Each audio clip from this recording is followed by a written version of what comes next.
కులాలతో కాదు, రంగుతో కాదు. యేసయ్యలో ఉన్న గొప్పతనం ఏంటి అంటే అందరినీ ఏకం చేయగలడు. హల్లెలూయా.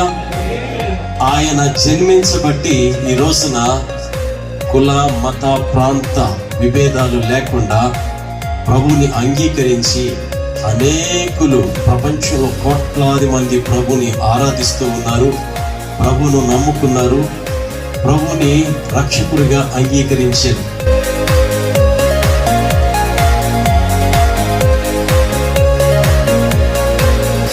ఉన్నంత కాలం ఎలా ఉంది జీవితం?